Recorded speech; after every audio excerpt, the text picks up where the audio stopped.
चलो बच्चों, मैं प्रभात दुबे एक बार फिर से सभी बच्चों का अपने ज्ञानदायिनी यूट्यूब चैनल पर स्वागत करता हूं। ठीक है।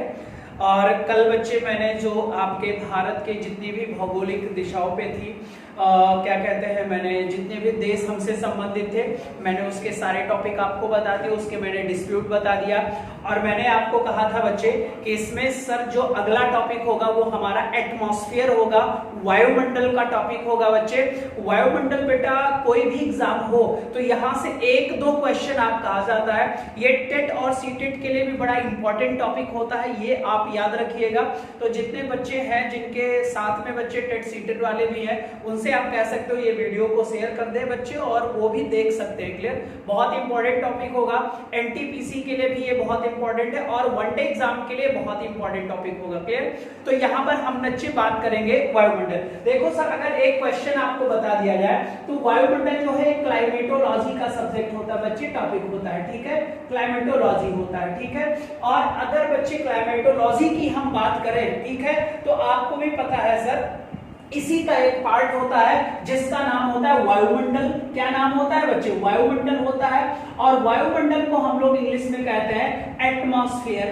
क्या कहते हैं बच्चे?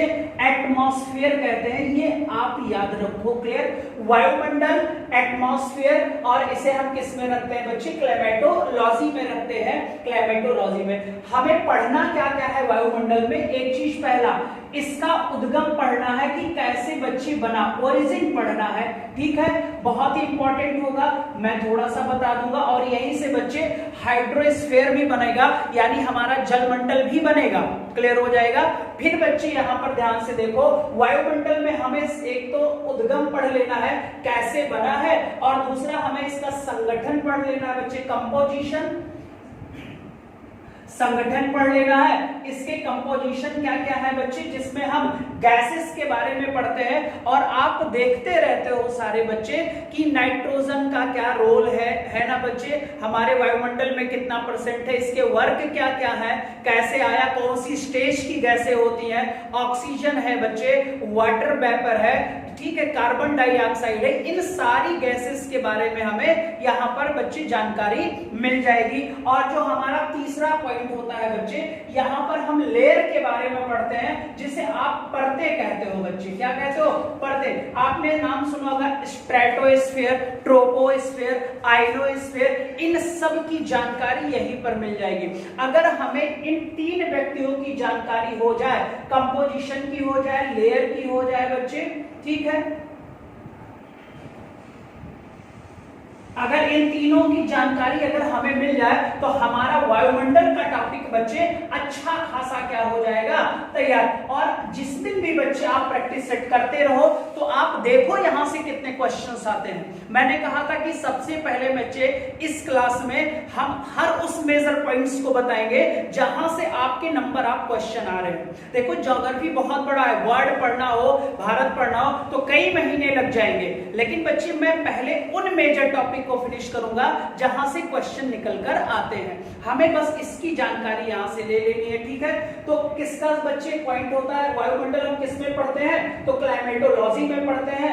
वायुमंडल को इंग्लिश में एटमॉस्फेयर कहते हैं। इसका हमें ओरिजिन जानना है, इसका हमें कंपोजिशन जानना है। इसी कंपोजिशन में, संगठन में हम गैसेस के बारे में पढ़ेंगे, पार्टिकल के बारे में पढ़ेंगे। आप एक क्वेश्चन ध्यान से सुनो, कभी कभी आपने देखा होगा कि दिल्ली में कहते हैं कि सर क्या बच्चे जो डस्ट पार्टिकल होता है ना सर, सांस लेने में बड़ी दिक्कत हो जाती है, बड़े धूल के कण हो जाते हैं मार्केट में, एक सिगरेट पीने के बराबर हो जाता है दिल्ली में रहना, ऐसा 10 सिगरेट वाला डायलॉग एक चल रहा है। तो ये सारे डस्ट पार्टिकल बेटा जो बनाए गए, कैसे लिए जाते हैं, कैसे किया जाता है, इन सभी की जानकारी हम यहाँ पर आपको दे देंगे। तो हम सबसे पहले अगर वायुमंडल की बात करें बच्चे, तो आपको भी पता है सर कि जो वायुमंडल है इसके चारों तरफ, या सीधा सा आप कह सकते हो जैसे फॉर एग्जांपल, यहां पर ध्यान से सुनते रहना क्योंकि ये समझने वाला टॉपिक है। ये हमारी पृथ्वी है, हमारी अर्थ है बच्चे, और आपको पता होगा कि पृथ्वी का कभी ना कभी तो निर्माण होगा, ये हम कॉस्मोलॉजी में पढ़ेंगे।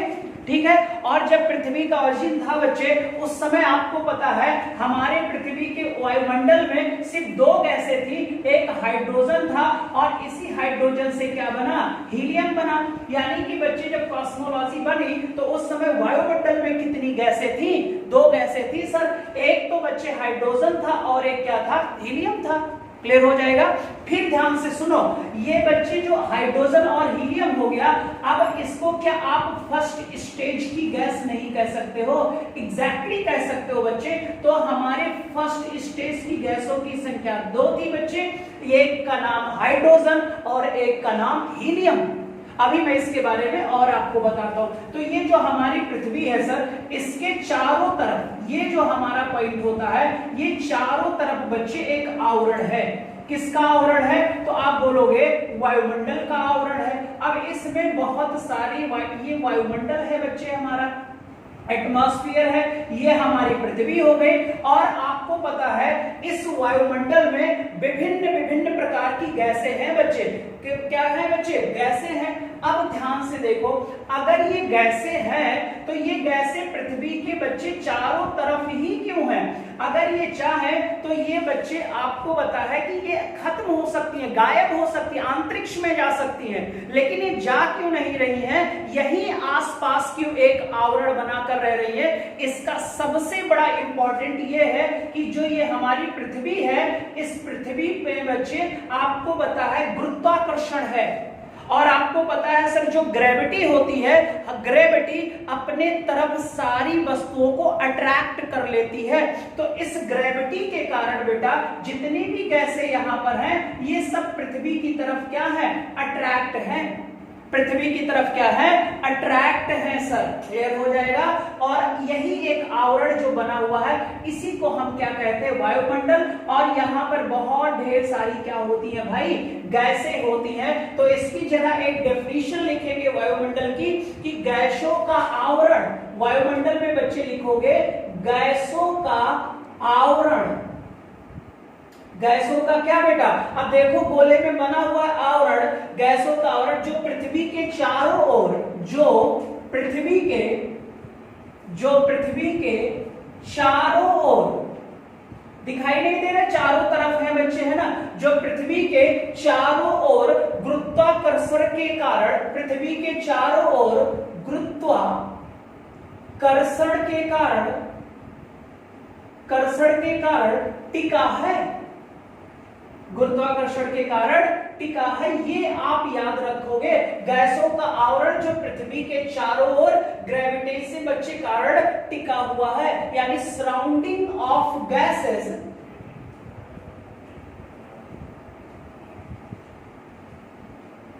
क्या लिखा है यहां पर मैंने? सराउंडिंग ऑफ गैसेस, यानी गैसों का आवरण बच्चे, गैसों का आवरण हेल्ड टू द अर्थ।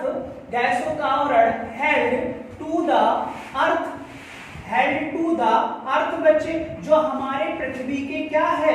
चारों ओर गैसों का एक आवरण है बच्चे। और ये टिका किसके द्वारा है? तो अर्थ by gravitation. Earth by gravitation बच्चे, किसके कारण?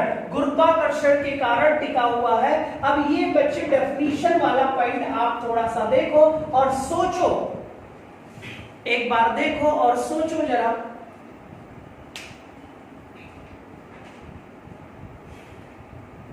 कैसे बना था आवरण, अभी मैं बताऊंगा, ओरिजिन में बताऊंगा। पहले एक डेफिनेशन आप समझिए।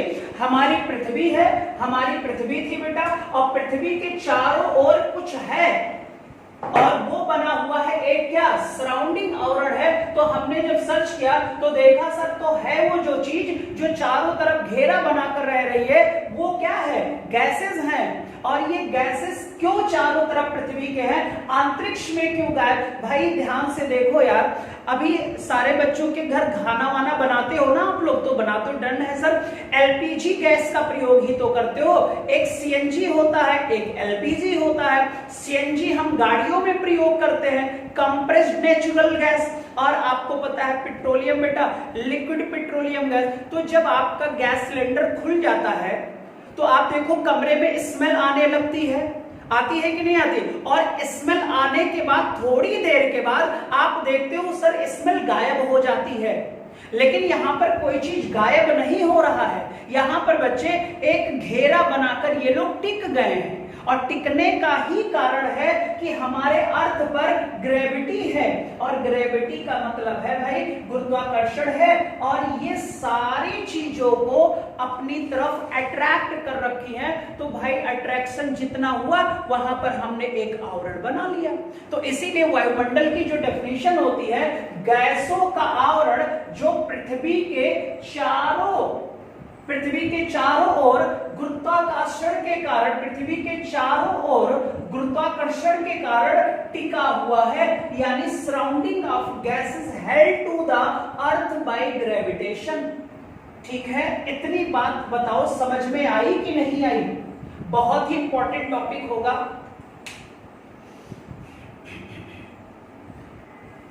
ये कर लेना, ये सारी गैसें हैं भाई।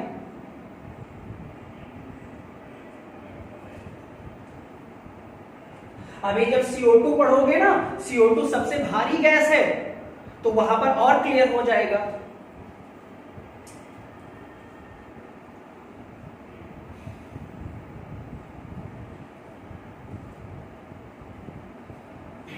मुझे उम्मीद है इतना पॉइंट समझ में आ गया होगा, और बहुत ज्यादा इसमें समझ में नहीं आना है बच्चे। जब भी कोई चीज थी, यानी वो गैसेस थी, एक वायुमंडल था, हमने सर्च किया, पता लगा हमें ये क्या दिखी, गैस दिखी। मैंने सोचा कि क्यों यहीं रुकी हुई है, अंतरिक्ष में क्यों नहीं गायब हो गई? तो इसके कारण थे बच्चे क्या? गुरुत्वाकर्षण कारण था।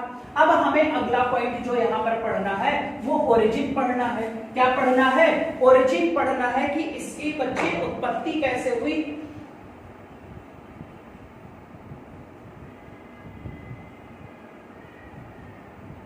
आप ध्यान से सुनना, यहां पर 1 मिनट ध्यान से सुन लेना बस। कहा जाता है बच्चे कि वायुमंडल का 99% भाग, वायुमंडल का 99% जो भाग था बच्चे, 99% जो भाग था किसका? वायुमंडल का, ये बच्चे गैसीय प्रक्रिया से बना हुआ था, यानी कि आप कह सकते हो by degassing, gassing process, by degassing process. Clear हो जाएगा, लिख दीजिएगा बाय डीगैसिंग प्रोसेस। क्लियर हो जाएगा, यानी गैसीय प्रक्रिया द्वारा, गैसीय प्रक्रिया द्वारा बना है। क्या? तो आप बोलोगे सर वायुमंडल क्या बना हुआ है? वायुमंडल बाय डीगैसिंग प्रोसेस, यानी गैसीय प्रक्रिया द्वारा बना हुआ है वायुमंडल। मैंने कहा ना गैसों का एक आवरण है भाई, वो आवरण टिका क्यों है? तो आप बताओगे गुरुत्वाकर्षण के कारण से टिका हुआ है। ठीक है, कितने % भाग भाई इसके? तो आप बोलोगे सर 99% भाग। क्लियर हो जाएगा। और जब यहाँ डीगैसिंग प्रोसेस था बच्चे, तो यहाँ उस समय जो पृथ्वी का तापमान था, जो पृथ्वी का तापमान था वो बहुत ही हाई था बच्चे। पृथ्वी का तापमान क्या था? बहुत ही क्या था? उच्च था जब डीगैसिंग प्रक्रिया बनी। ठीक है, तो तापमान क्या था? बहुत ही ज्यादा हाई था। तो इसको ऐसे लिखना चाहो तो लिख दो, पृथ्वी का तापमान, पृथ्वी का तापमान प्रारंभिक समय में, पृथ्वी का तापमान प्रारंभिक समय में, प्रारंभिक समय में उच्च था।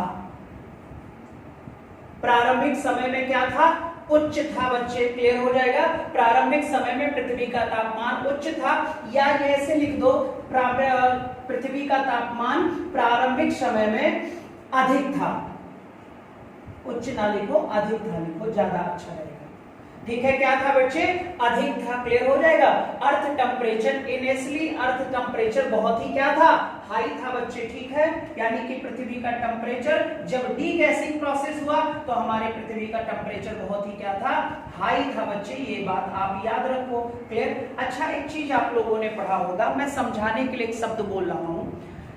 आप बच्चे बताओ हमें कि ठंडी चाय अच्छी लगती है कि गर्म चाय स्वादिष्ट लगती है? तो आप बोलोगे सर कि बच्चे क्या कहते हैं, आप बोलोगे कि गर्म चाय हमें ज्यादा स्वादिष्ट लगती है, क्योंकि जो सरफेस टेंशन होता है, जो पृष्ठ तनाव होता है, उस बच्चे गर्म चाय का ज्यादा होगा कि कम होगा? ज्यादा होगा। और गर्मी में आदमी देखते हो ना, गर्मी वर्मी लगती है तो सर एक्टिव हो जाता है, और जब ठंडी बच्चे लगती है तो आप देखते हो सर, अभी जैसे मान लो सर गर्मी वर्मी लग गई, हम चौड़िया गए, खूब मोटे हो गए, ठीक है, उसके बाद अचानक ठंडी हो गई, अब ठंड हो रहा है बच्चे बाहर, तो आपको भी पता है सर कि जो आदमी फैला हुआ था वो आदमी बच्चे क्या करेगा, श्रिंक करेगा, यानी सिकुड़ना स्टार्ट हो जाएगा। तो आप बताओ यार, जब इतना बड़ा चीज है और आप उसको सिकोड़ना स्टार्ट करोगे, तो एक चीज बताओ, ये जो बीच वाला पोर्शन होगा, यहां पर प्रेशर ज्यादा होगा, दाब ज्यादा कि नहीं बच्चे? दबा रहे हो दबा रहे हो दबा रहे हो, एक दिन बच्चे वो फट जाएगा। और एग्जांपल देते हैं समझने के लिए, अच्छा खासा गुब्बारा नाम सुना होगा। अब गुब्बारे को आप क्या करो, फुला लो, अब फुलाओ तो दोनों तरफ हाथ से लगाकर ना बस ऐसे श्रिंक करो गुब्बारे को, बताओ फटेगा कि भैया नहीं फटेगा? तो हमारा कहने का उद्देश्य ये है कि जब वायुमंडल बना, तो वायुमंडल का जो बच्चे 99% भाग था, ये बना था बाई डी गैसिंग प्रोसेस, यानी गैसीय प्रक्रिया द्वारा। और जब पृथ्वी बनी तो उस समय, प्रारंभिक समय में पृथ्वी का टेम्परेचर बहुत ही अधिक था, यानी टेम्परेचर जब हाई था बच्चे, तो फैलाव भी तो यहां ज्यादा रहा होगा कि नहीं रहा होगा? और जब फैलाव ज्यादा रहा होगा सर, ठीक है, उसके बाद बच्चे अचानक तापमान में क्या हुआ, गिरावट हुआ, पृथ्वी का टेम्परेचर जो था वो बच्चे कम होने लगा। आप बताओ, जब कम होगा यार तो फैला हुआ भाग स्थिर होने लगेगा, ठीक है। तो यहां पर अगले पॉइंट में आप लिखोगे कि टेम्परेचर उसके बाद बच्चे डिक्रीज हुआ, जो टेम्परेचर था ये क्या होने लगा, डिक्रीज होने लगा। और जब टेम्परेचर डिक्रीज हुआ तो यहां पर सिकुड़न पैदा हो गई, श्रिंक पैदा हो गया भाई। आपस में जब चीजों को, फैलाव को बच्चे मोड़ने लगोगे या घुमाने लगोगे या दबाने लगोगे, तो यहां पर सिकुड़न पैदा हुई बच्चे, ठीक है। अब ये जो सिकुड़न हुई सर, ध्यान से देखो, तो वही गुब्बारे वाला फार्मूला ले लो यार। जब सिकुड़न पैदा हुई तो ब्लास्ट हो गया, जब सिकुड़न पैदा हुई तो आपने देखा सर कि गुब्बारा फट गया। तो जब पृथ्वी पर सिकुड़न पैदा हुई तो पृथ्वी भी क्या हो गई, ब्लास्ट हो गई। और जब ब्लास्ट हुई तो पृथ्वी से कुछ ना कुछ तो निकला होगा भैया, कि नहीं निकला होगा? तो डन है सर, निकला होगा। कैसे हुआ होगा हम आपको बताते हैं बच्चे, ठीक है। अब ध्यान से देखना सर, सिकुड़न पैदा हो गई तो उसी समय जब सर पृथ्वी पर सिकुड़न हुई, ध्यान से देखिएगा, तो आपको पता है सर ये पृथ्वी की हमारी लेयर होती है, प्लेट जिसको हम कहते हैं, हम आगे बात करेंगे। और प्लेट के नीचे बच्चे, हमारे प्लेट के जो नीचे है बहुत सारा मैग्मा भरा हुआ है, बहुत सारा क्या है, मैग्मा भरा हुआ है बच्चे, बहुत सारा क्या भरा हुआ है, मैग्मा भरा हुआ है, एक लावा भरा हुआ है। तो लावा और मैग्मा में डिफरेंस होता है, वो मैं आपको आगे बताऊंगा। ये जो मैग्मा था बच्चे, ये पृथ्वी के, मैग्मा जो था ये पृथ्वी के क्रस्ट को, ये बच्चे पृथ्वी की प्लेट है, ये पृथ्वी की क्या है, प्लेट है, बताऊंगा मैं, ठीक है। एक आपका स्थल मंडल होगा बच्चे, एक दुर्बलता मंडल भी होगा, ठीक है। ये सारी चीजें मैं बताऊंगा जब लेयर पढ़ाऊंगा फिर, ठीक। तो ये जो पृथ्वी का क्रस्ट था बच्चे, ये मैग्मा इस क्रस्ट को तोड़कर ना सर बाहर आ गया।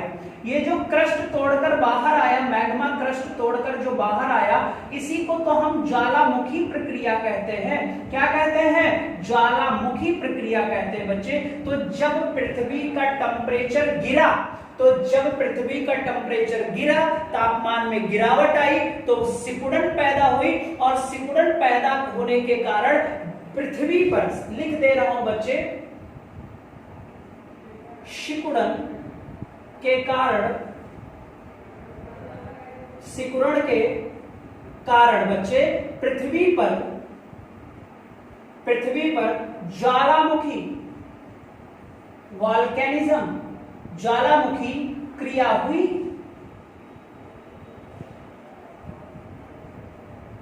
ज्वालामुखी क्रिया हुई बच्चे, यानी वॉल्केनिज्म हुआ। और वॉल्केनिज्म जब हुआ तो यही मैग्मा बच्चे ये ऐसे पृथ्वी के क्रस्ट को तोड़कर ये बाहर निकल आया। क्या हो गया? बाहर निकल आया भाई। अब वही बाहर निकला, जब विस्फोट हुआ तो चीजें टूट कर जब बाहर निकलने लगी बच्चे, तो आप याद रखो पृथ्वी में बच्चे मैग्मा जो था वो पृथ्वी के क्रस्ट को तोड़ते हुए बाहर निकल आया। वॉल्केनिज्म जब हुआ सर, ज्वालामुखी क्रिया हुई, तब हमारे पृथ्वी से जो हमारे पृथ्वी से निकला उसमें सबसे पहला नाम होगा वाटर वेपर। क्या निकला? वाटर वेपर निकला बच्चे, जिसे आप हिंदी में कहते हो जलवाष्प निकला। बताते हैं बच्चे क्या निकला? जलवाष्प निकला। फिर बच्चे जो दूसरा व्यक्ति था, सबसे इंपॉर्टेंट व्यक्ति निकलकर आया, जिसका नाम था कार्बन डाइऑक्साइड, और फिर निकला कार्बन मोनोऑक्साइड। कार्बन मोनोऑक्साइड निकला सर जी। क्या निकला? कार्बन मोनोऑक्साइड निकला। कार्बन मोनोऑक्साइड निकला। कब निकला? जब हमारे पृथ्वी में ज्वालामुखी क्रिया हुई, वॉल्केनिज्म हुआ, चीजें बाहर निकलने लगी मैग्मा के रूप में। तो यहां से जो अंदर से गैसें निकली बेटा, उनका नाम था वाटर वेपर, फिर CO2, फिर कार्बन मोनोऑक्साइड। ठीक है, अब यहां ध्यान से फिर देखेंगे एक पॉइंट। ध्यान से, मैंने कहा जब कॉस्मोलॉजी बना, पृथ्वी का निर्माण हुआ था, तब हमारे यहाँ हाइड्रोजन थी और इसी हाइड्रोजन से हीलियम बना। इसी हाइड्रोजन से हीलियम बना। तो आप इसे लिख लेना कहीं पर, ये फर्स्ट स्टेज की गैस थी बच्चे। यानी कि अगर आपसे मैं क्वेश्चन पूछूं, अगर मैं पूछूं कि ये बताओ स्टूडेंट कि वायुमंडल में, ये बताओ बच्चे कि वायुमंडल में पहली स्टेज यानी सर्वप्रथम कौन सी गैस थी, तो आप बोलोगे हाइड्रोजन था, और इसी हाइड्रोजन के डबल बॉन्डिंग से हीलियम बना। ठीक है, अब हीलियम H+H लिखा मिलता है, आपको भी पता है।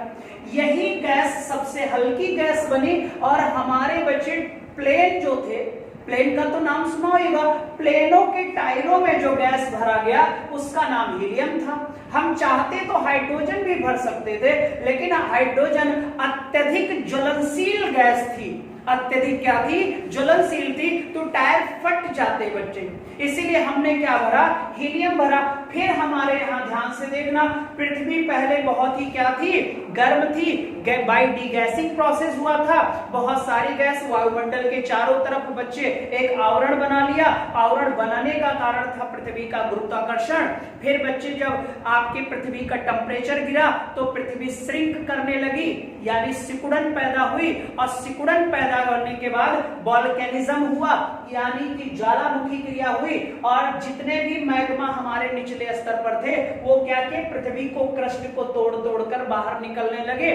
जब ये गैसें मैग्मा बाहर निकला, तब हमने देखा कि यहां से वॉल्केनिज्म क्रिया के बाद 3 गैसें निकल कर आई। एक वाटर वेपर आया, एक कार्बन डाइऑक्साइड आया, और एक कार्बन मोनोऑक्साइड आया। हमारे वायुमंडल में पहले से मौजूद था बच्चे आपका हाइड्रोजन और हीलियम। अब फिर दूसरे स्टेप में क्या निकला? तो आप बच्चे कह सकते हो सेकंड पॉइंट कि कार्बन डाइऑक्साइड, कार्बन मोनोऑक्साइड और वाटर वेपर, ये हमारे कौन से स्टेज की गैसें हैं? तो आप बोलोगे हमारे वायुमंडल की ये सेकंड स्टेज की गैस थी, जिनका नाम था कार्बन डाइऑक्साइड, कार्बन मोनोऑक्साइड और वाटर वेपर। ठीक है, इतनी बात बताओ यार, ईमानदारी से, थोड़ा सा ये टफ है लेकिन समझ में आ जाएगा, परेशान मत होइएगा, हम हैं। ठीक है, इतनी बात बताओ समझ में आई कि नहीं आई? फिर से समझाते हैं यहां तक के प्रोसेस को। भाई सिकुड़न होगी तो दाब बनेगा, और जब दाब बनेगा तो यहां तो चीजें मौजूद है ना, और पक्का है यार कहीं से तो रास्ता निकालेंगे ही। तो ये पृथ्वी के क्रस्ट को तोड़कर बाहर निकल आई, और बाहर निकल कर आई तो आपको पता है जब बाय डीगैसिंग प्रोसेस हुआ, ठीक है। 99% वायुमंडल के भाग के बनने का कारण भाई डीगैसिंग प्रोसेस था। टेम्परेचर उस समय पृथ्वी का बहुत ज्यादा था, फिर धीरे धीरे पृथ्वी का टेम्परेचर गिरना शुरू हो गया। तो पृथ्वी का टेम्परेचर जब गिरा तो सिकुड़न पैदा हो गई, श्रिंक कर गई। अब भाई फैली हुई थी, श्रिंक करोगे तो आपको भी पता है कि जितना बोरा फैलता जाएगा आप गेहूं डालते चले जाओगे भाई। गुब्बारे में हवा वैसे ही तो भरते हो, लेकिन एक लिमिटेशन होती है। तो यहां पर जब ये फैल गया, फैलने के बाद मटेरियल ज्यादा हो गया, फिर ये श्रिंक कर गए। तो यहां दाब जब पड़ा तो जितने भी मैग्मा थे ये पृथ्वी के क्रस्ट को तोड़कर बाहर आ गए। तो जब ये ज्वालामुखी क्रिया हुई तो यहां पर मैग्मा इकट्ठा हुआ, तो इसी को तो हम लोग क्रेटर कहते हैं यार। क्या कहते हैं? क्रेटर। यानी ज्वालामुखी का जो वॉल्केनिज्म का मुहाना होता है उसे हम क्रेटर कहते हैं। क्या कहते हैं? क्रेटर कहते हैं। ये बात आप याद रखना। पहली गैस हो गई हमारी और सेकंड स्टेज की गैस हो गई, ठीक है। अब ध्यान से देखो, अब भाई ज्वालामुखी क्रिया भी हो गई, मैग्मा भी बाहर आ गया, और आपको पता है हमारा एटमॉस्फेयर लगातार गैसों की संख्या हमारे एटमॉस्फेयर में बढ़ रही थी। पहले हाइड्रोजन था, हीलियम बना, CO2 आ गई। कब आई CO2? वॉल्केनिज्म के बाद आई। कार्बन मोनोऑक्साइड आ गया और वाटर वेपर आ गया। इतनी बात तो समझ में आ गई होगी, ठीक है। फिर बच्चे ये जो सारी गैसें निकली, इन्हीं गैसों में लगातार इंटरैक्ट हुआ, आपस में लड़ना भिड़ना उठका पटका। बच्चे जब इन गैसों का आपस में इंटरैक्ट हुआ तब एक और गैस बनी सर, जिसका नाम नाइट्रोजन था। क्या नाम था? नाइट्रोजन था। तो अगर हम बात करें नाइट्रोजन की, तो नाइट्रोजन हमारी थर्ड स्टेज की गैस है। नाइट्रोजन हमारी थर्ड स्टेज की गैस है बच्चे। कौन से स्टेज की? थर्ड। कहां? वायुमंडल में। अब भाई एक चीज बताओ, देख रहे हो सर इन गैसों का आपस में इंटरैक्ट हुआ तो कौन सी गैस आ गई? अब नाइट्रोजन भी आ गई। अब ध्यान से देखो, अगर क्वेश्चन आ जाए कि सर आप हमको सारी गैस बता दिए लेकिन भाई ऑक्सीजन भैया को आपने नहीं बताया, तो आप ये जानो कि ऑक्सीजन बच्चे कब आया? तो हमारे पृथ्वी पर जब नील हरित शैवाल आए, नील हरित शैवाल जब आए हमारे पृथ्वी पर बेटा, तब इन नील हरित शैवालों ने क्या किया? प्रकाश संश्लेषण की क्रिया प्रारंभ किया बच्चे, यानी कि फोटोसिंथेसिस। कौन सी क्रिया? प्रकाश संश्लेषण की क्रिया इन्होंने प्रारंभ किया। तब हमारे बच्चे प्रकाश संश्लेषण की क्रिया के बाद जो एक गैस आई उसका नाम था ऑक्सीजन। क्या नाम था? ऑक्सीजन। बच्चे जब इस नील हरित शैवाल ने प्रकाश संश्लेषण का प्रोसेस स्टार्ट किया, फोटोसिंथेसिस का प्रोसेस स्टार्ट किया, तब एक गैस आया जिसका नाम ऑक्सीजन था। जिसका नाम क्या था? ऑक्सीजन था। क्लियर? अब बताओ यार, इतनी बात तो समझ में आ गई होगी, थोड़ी बहुत कुछ घुसा दिमाग में कि नहीं घुसा? जल्दी से बताओ यस नो करके कुछ।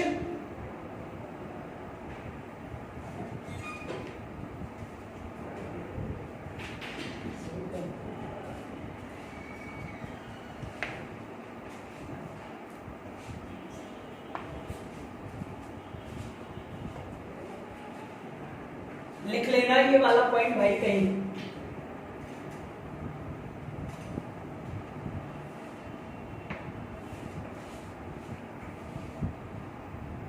और ध्यान से सुनना, अगर पूछा जाए सर इन गैसों का निर्माण कब हुआ, ये गैसें बनी कब बच्चे, तो लिख देना बेटा 3.8 बिलियन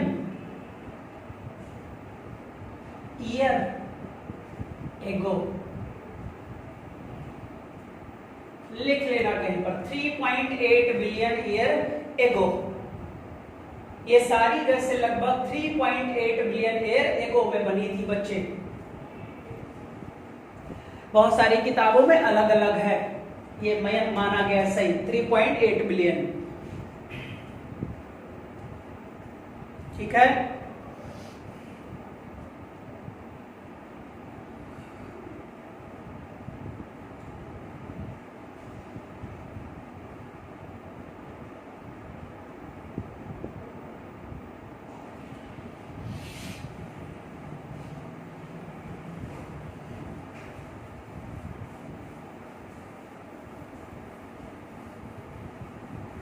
तो यहां से 5-6 क्वेश्चन आपके तैयार हो गए।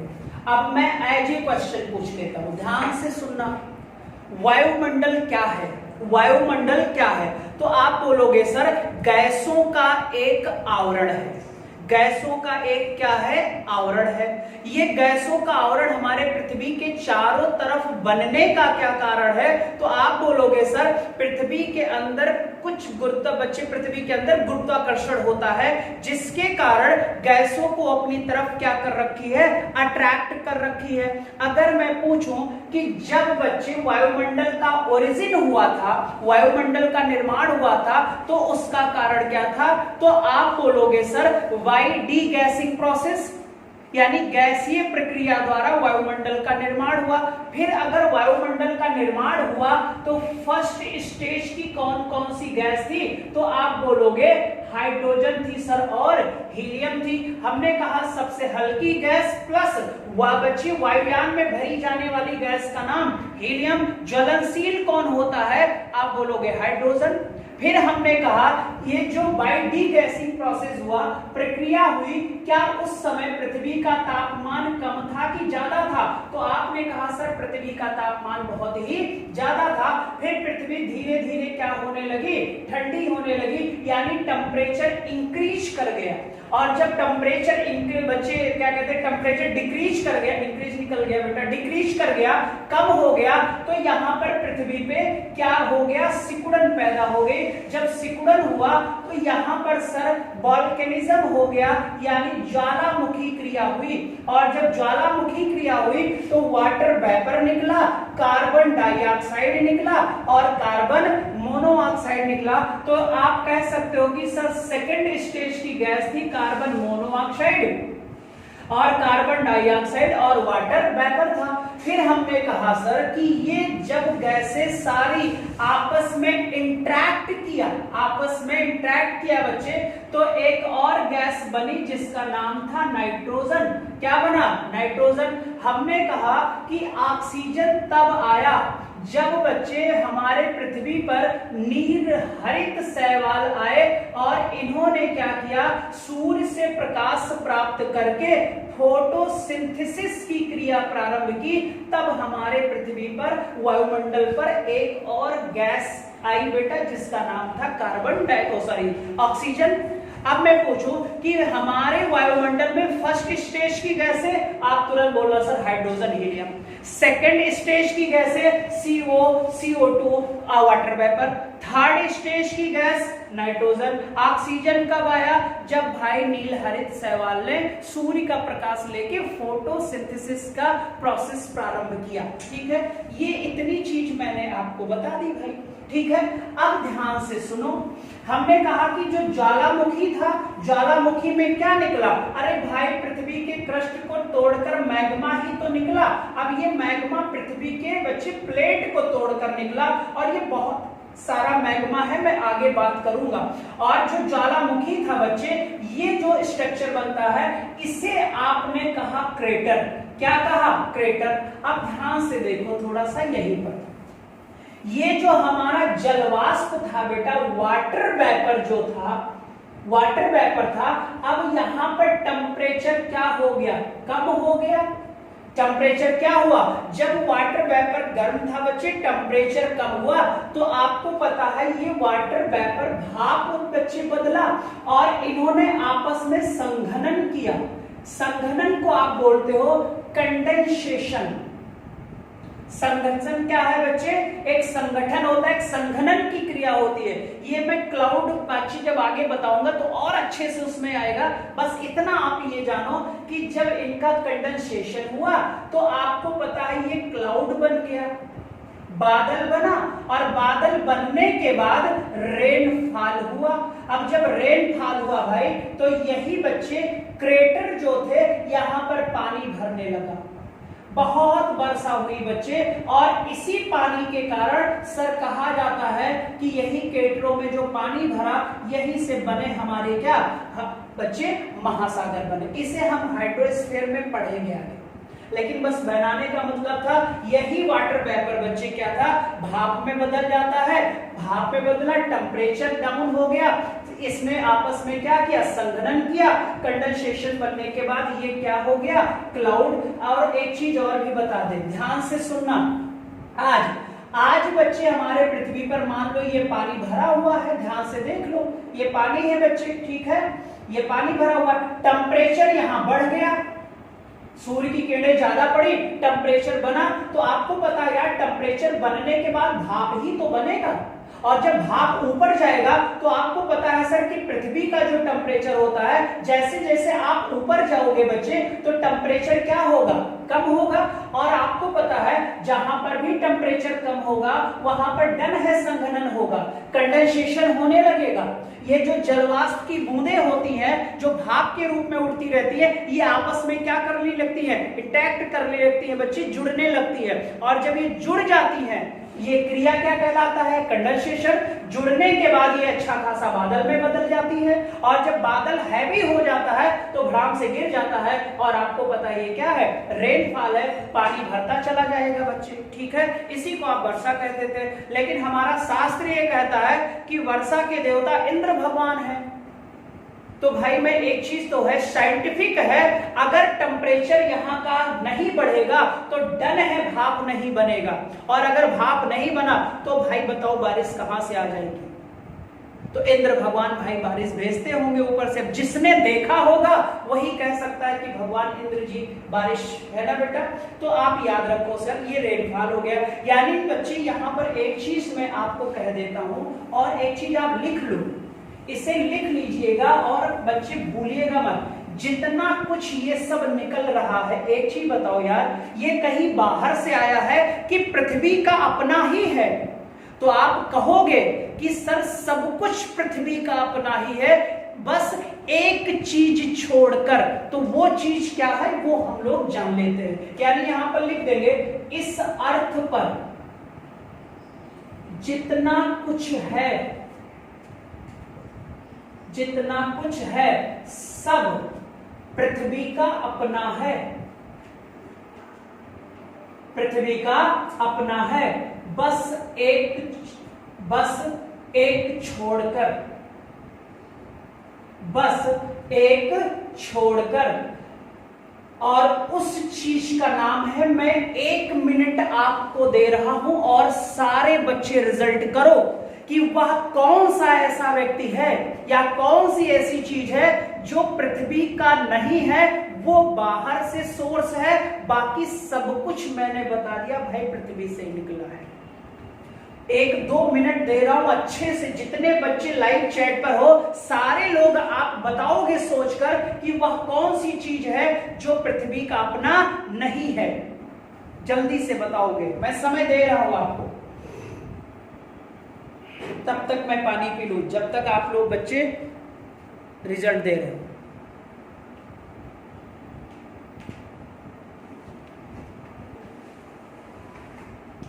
इंपॉर्टेंट चैप्टर है, थोड़ा ब्रेन लगाना पड़ेगा।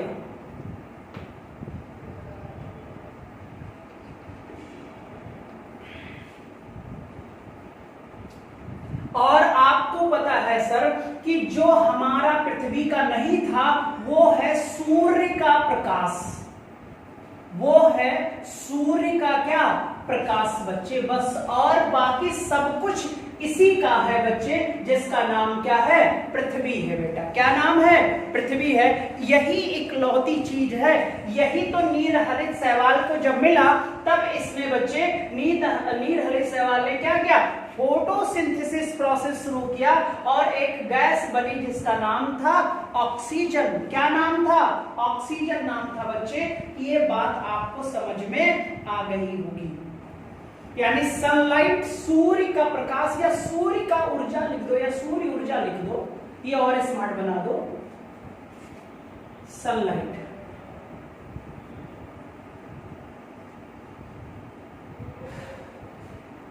पौधे जो वनस्पति होती है बच्चे, वो सूर्य के प्रकाश का इस्तेमाल करके भोजन का निर्माण करते हैं। और बच्चे मनुष्य सूर्य की किरणों से क्या प्राप्त करता है, कौन सी विटामिन हमें मिलती है, जल्दी से बताओ। और विटामिन बच्चे ऐसा नहीं कि 12 बजे दिन में चले जाओ, धूप अच्छी खासी है, खड़े हो जाओ तो विटामिन बनना शुरू हो जाएगी। नहीं बच्चे, विटामिन बताया जाएगा आप लोग को बच्चे की जब सूर्य जो होते हैं बच्चे, जब ये रेड कलर के होते हैं तो आपको पढ़ा होगा कि तरंगदैर्घ्य वेवलेंथ की संख्या कम होती है कि ज्यादा होती है। ठीक है, आप बताएंगे सारे बच्चे। अब हमारा ओरिजिन तो हमने पढ़ लिया सब, ठीक है, गैसेस के बारे में पढ़ लिया। अब हमें पढ़ना है बच्चे कंपोजिशन ऑफ एटमॉस्फेयर, वायुमंडल का संगठन, वायुमंडल का संगठन।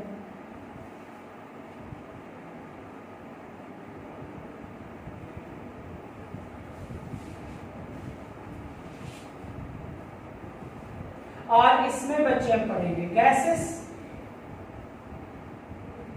ठीक है, सबसे ज्यादा गैसें ही होती हैं। उसके बाद हम लोग पढ़ेंगे बच्चे आपका जलवाष्प,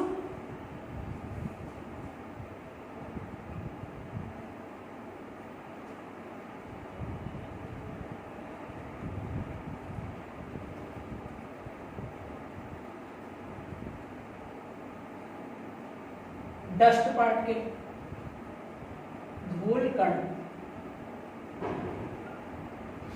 धूल कण, धूल कण। बच्चे नोट डाउन करते चलो और 1-2 बार रिवीजन जरूर करो। प्रैक्टिस सेट हो तो आप उसमें जरूर लगाइए। टेट सीटेट वाले अच्छा खासा क्वेश्चन आता है, तो आप प्रैक्टिस सेट में ढूंढो कि कौन कौन से क्वेश्चन इससे संबंधित है, जिसे आसानी से कर लीजिए। नहीं सॉल्व हो रहा है तो आप मैसेज करिए, ठीक है। अब हमें यहाँ पर वायुमंडल के संगठन में बच्चे क्या करना है, गैसेस पढ़ना है। क्या पढ़ना है, गैसेस पढ़ना है बच्चे। तो पहला हेडिंग डालेंगे गैसेस, ठीक है। और पहली गैस हम लोग पढ़ेंगे नाइट्रोजन।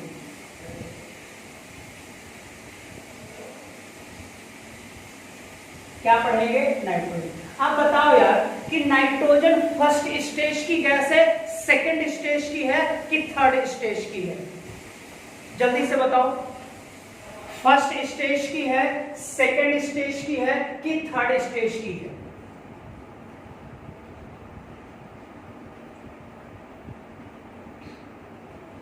वायुमंडल में बच्चे सर्वाधिक मात्रा में जो गैस है वो नाइट्रोजन है, सर्वाधिक है और परमानेंट है।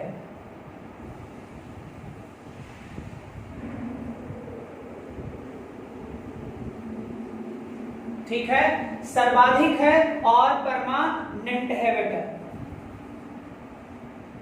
अगला क्वेश्चन होगा सर कि मैक्सिमम कितनी ऊंचाई तक, मैक्सिमम कितनी ऊंचाई तक पाई जाती है? तो आप बोलोगे लगभग 128 किलोमीटर, लगभग 128 किलोमीटर तक बच्चे पाई जाती है, लगभग 128 किलोमीटर तक, लगभग 128 किलोमीटर तक। फिर अगला क्वेश्चन होगा, क्या नाइट्रोजन बच्चे हमारे रेस्पिरेशन में यानी कि श्वसन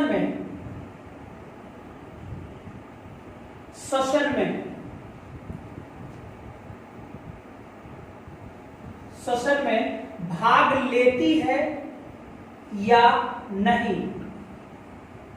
तो आपका रिजल्ट होगा नहीं।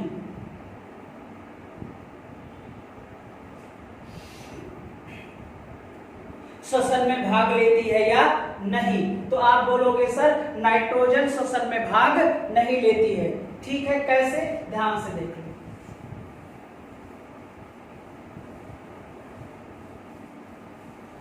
भाई खाओगे तो सारी गैसें, श्वसन के माध्यम से तो अंदर सारी गैस ले जाओगे, तो यानी कि एक तरफ लिख लो भाई श्वसन का हम बच्चे ग्रहण करते हैं और बाहर निकालते हैं।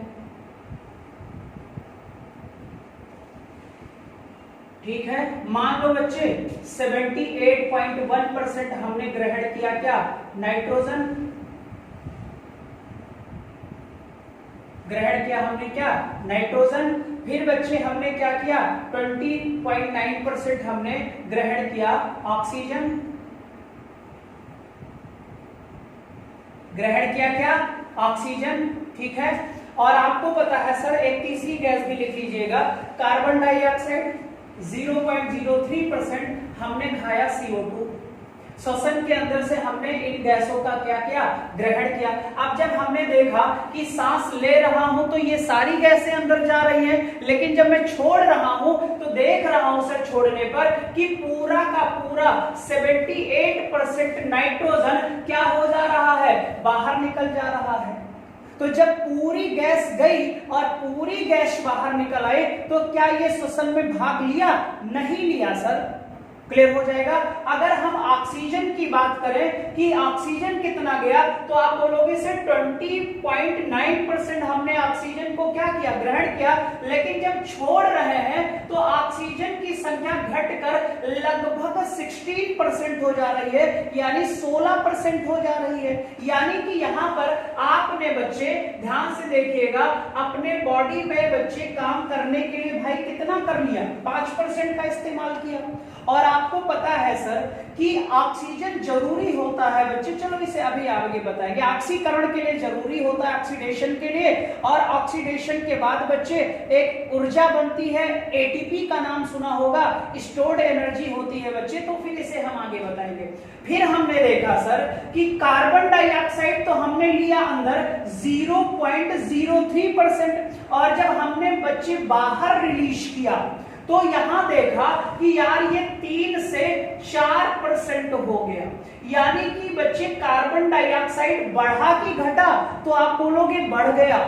यानी कि बच्चे जितनी भी अंदर की जहरीली चीजें थी, टॉक्सिन जो था, वो सारा का सारा बाहर आपका निकल आया कि नहीं आया। लिया था मात्र इतना और अंदर से भी दे दिया तो पहुंचा दिया 3 से 4% बेटा, ठीक है। ये होता है बच्चे। तो हमें एक पॉइंट ही अभी यहां समझना था कि हमने भाई ग्रहण किया ये सारी चीजें, ये निकल आया पूरा 100%, इसमें कमी हो गई और इसकी संख्या बढ़ गई, ठीक है। तो बच्चे नाइट्रोजन जो है वो हमारे श्वसन में भाग नहीं लेता। नाइट्रोजन अस्थायी गैस है, वायुमंडल में सबसे ज्यादा मात्रा में पाई जाती है और ये 3rd स्टेज की गैस है। कौन सी स्टेज की बच्चे, 3rd स्टेज की गैस है। ये बात आप याद रखोगे, ठीक है। ये बात आप लोग क्या रखेंगे, याद रखेंगे, ठीक। आगे चलते हैं बच्चे। इसके बाद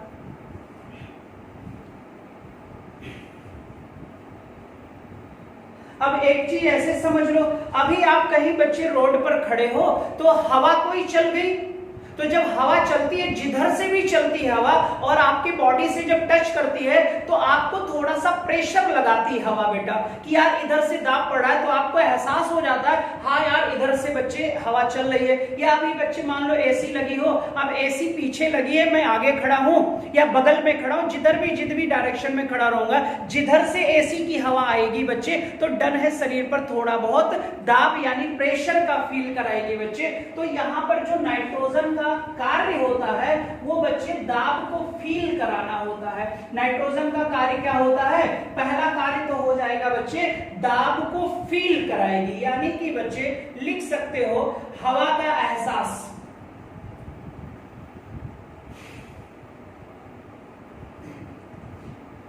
या लिख दो बच्चे, पहला पॉइंट बनाकर लिख दो। जैसे एसी है, ऑन किया तो हवा निकली और हवा ने बच्चे आप पर दाब फील करवाया, एहसास करवाया, ठीक है। एक तो दाब फील करवाती है बच्चे, और इसका जो सबसे इंपॉर्टेंट पॉइंट होगा वो आपका दूसरा पॉइंट होगा बच्चे, ये क्या करती है, कंट्रोल फायर, यानी कि आग को नियंत्रित करती है। बहुत ही इंपॉर्टेंट पॉइंट है।